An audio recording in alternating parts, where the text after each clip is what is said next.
Hi guys, welcome to my YouTube channel. We are reacting to the drama that we just witnessed in Parliament. The budget being cancelled because the executive could not find each other. The executive, it's the DA and the ANC.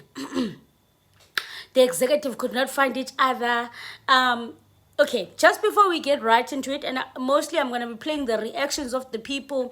I'm going to be reading the reactions of the ordinary citizens. Okay, so firstly, I want us to understand what is the budget, because some people I see are posted, they don't understand what's the budget, why is it important.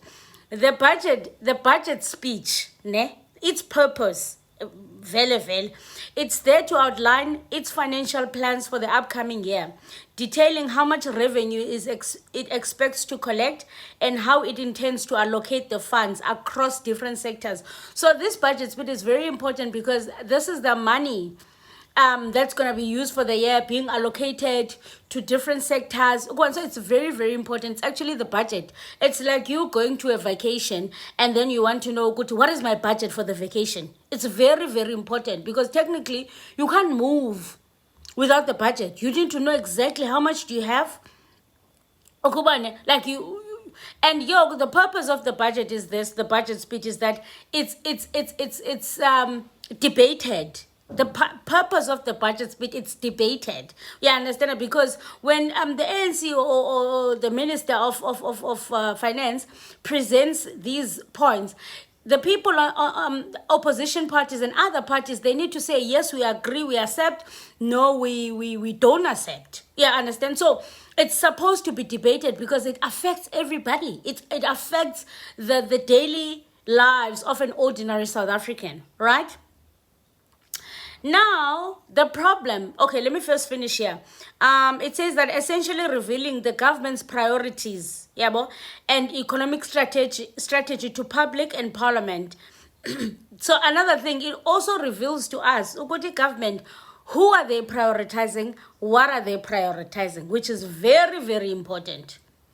So, now the biggest problem that leaked, it leaked now that Ramaphosa or ANC wants to increase the VAT by 2% from 15% to 17%. Bese ngobani nkosi yami? From 15% to 17%. Sizayithatha phi imali? I mean, asinayo ngoku. Like we are literally scrapping ngoku. You understand? Because they are trying to collect money, benza into zabo. Njani san? At whose cost? At whose cost? I was listening just before this whole speech saga. I was listening to Ompila Maoto, and she was saying, Gubana, she was saying, Gubana, I think she was talking about the big businesses, saying that the money collected from the big businesses was I think in 2018 it was decreased. What's this money now collected by SARS? Ish.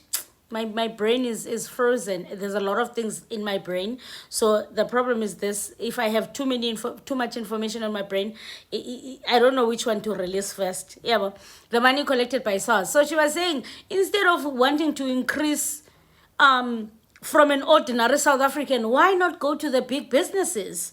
Yeah, but there are other options, but they just choose Latina. Guys.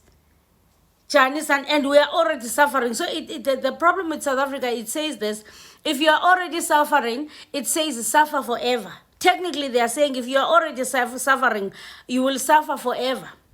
I want to read the comment from Clement Manyatel, because Clement is praising the DA. He says that 5 words: give the DA bells. They deserve it today for saving the day. Clement said the problem with this is that he says this: the problem with the ANC, they did not consult the DA. The minister probably worked out Yonkin and then came to the DA saying, this is the budget, this is what we have. Hence the discussion is happening on the last minute. And for the very first time, the DA developed a backbone and they said, no, not in our name. Sidikiwe ku abuse ANC.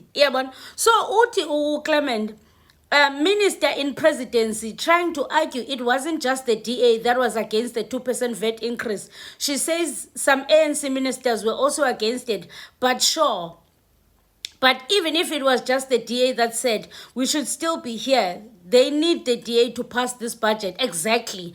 This is why it's postponed. Yeah, because even if other parties or EFF we were disagreeing, the ANC needs the DA to pass this budget. And for the very first time, ETA has developed a backbone, and the DA knows. The DA knows that the ANC needs them to pass this budget, and we said it. I remember when they were disagreeing about small things, we were like, it's going to get very crazy when it comes to the budget. It's going to get very, very, very crazy. Because we are talking about money. And the DA now, but they need to represent their constituency. The DA doesn't care about us anyway. They are saying no and against it because it doesn't serve them. It's not serving them. So a few people are saying, just before I play the reaction from the big parties, a few people are saying, we are led by few fools. Was this budget not discussed and agreed to at previous cabinet meetings? I don't think so. I don't think this budget was discussed. That is why ETA Pambenite Rungok, and because they keep saying we are being ambushed. And the ANC knew, Uguti, the DA, the EFF, the MK, I'm counting the big parties, all agreed together. The budget is going to fail. That's why even CIC was saying this budget is going to fail. So they were told in Parliament that it's postponed. So I'm going to play, I think I'm just going to play the reactions at the end. I wanted to speak here first in the beginning. Usofi posted and said it's the first time since 1994, first time ever where the budget is not discussed. It has to be postponed. Because the executives, and the CIC says it's the collapse of the GNU. They are also trying to hide the collapse of the GNU, that the GNU, they are not on the same page. They're far from being on the same page. Every single thing that needs to be done in this country, the ANC and the DA will always disagree. I don't know why they are in government together. And of course, we have said this before. Crazy.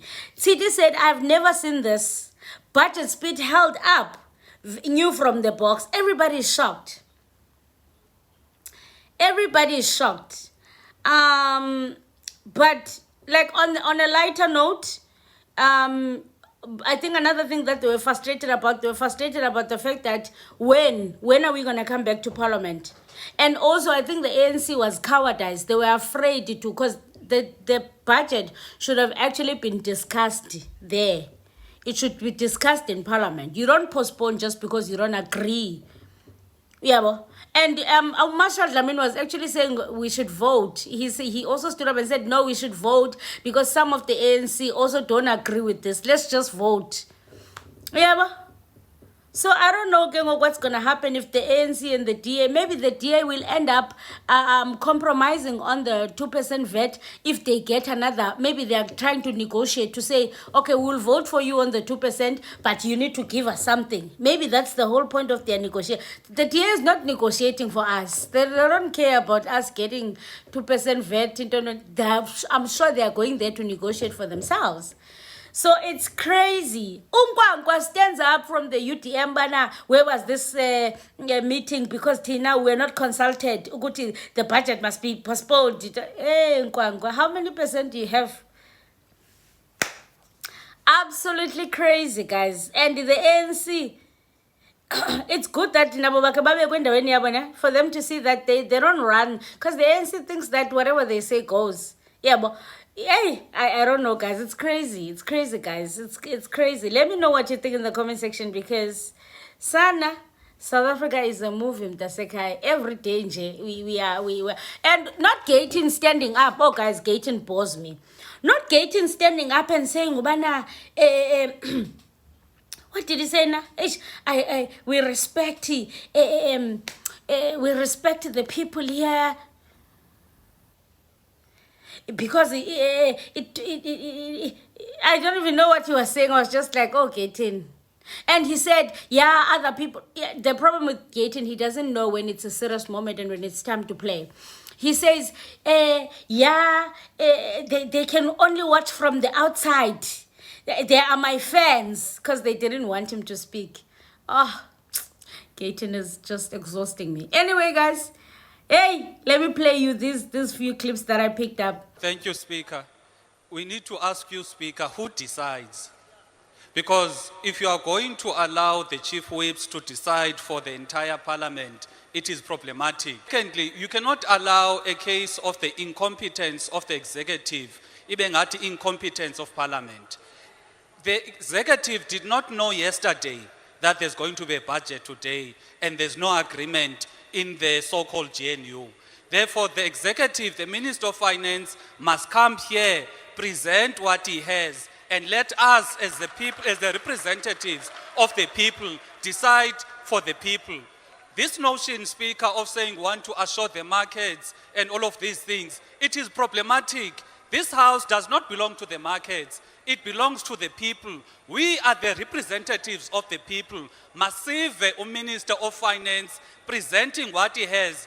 And then the parties here can be seen whether they are in support or they are not in support. Do not deny the parties an opportunity of standing and clearly showing where they stand. And also an indefinite postponement is not going to be acceptable.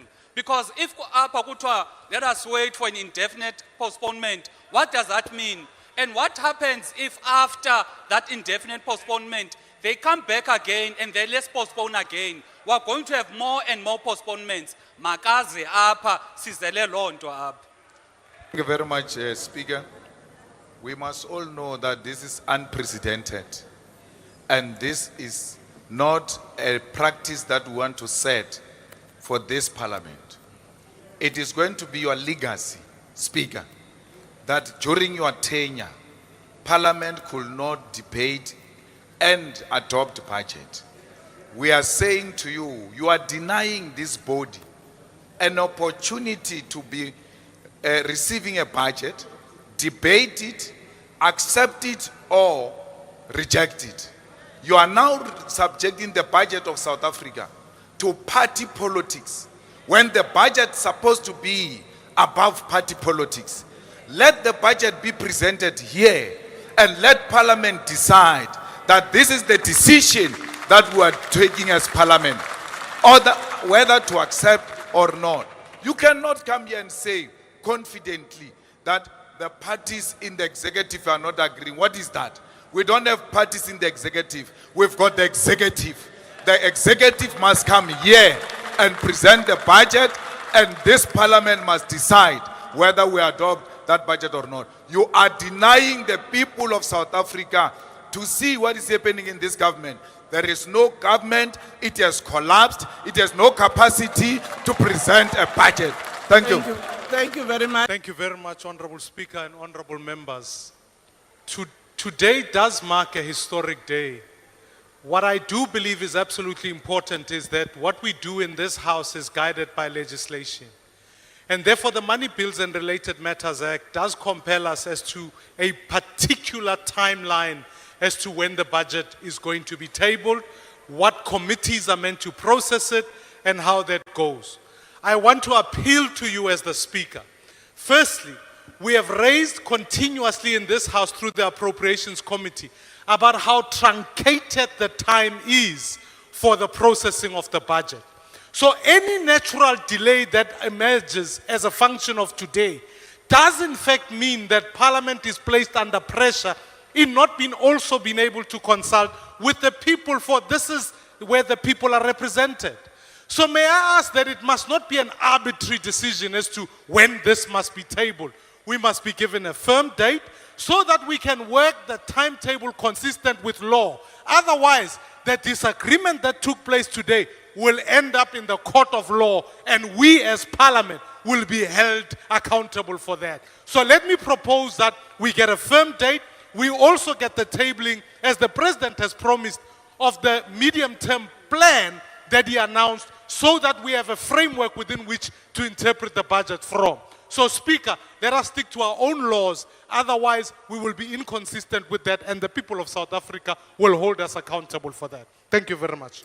Thank you. I want to congratulate the Minister of Finance. You came to present a budget which the DA, the PA, and the different parties didn't fully agree with. But the ANC were humble enough and say, let us hear you. What is it you don't like here? For 2 weeks, we've been busy. We are seized with the last issue. A wise man changes his mind. We are united. This is not a one-party state. We are together, united, all of us that you see here. These ones, they will not know. They are a government in waiting. We are the government. The government is taking charge. Amen. Let me know what you guys think, because wow, I don't know what's gonna happen. I don't know when we're gonna wait for the budget speech to happen. We've been highly waiting, anticipating this day, and unfortunately it just collapsed because the GNU collapsed. It's crazy. Let me know what you think in the comment section. Please do subscribe to this channel. If you don't know who I am, my name is Zizipho Lupelwane, and this is Simple Politics. This is where we discuss everything politics, honey. Let me know what you think. And it was gonna be so crazy and insane when the ANC, when the DA votes with the EFF and the MK, and when they said it was doomsday. Hey, for you. Politics game tasekai. I'll catch you guys on the next episode. Aluta continua. The struggle continues always.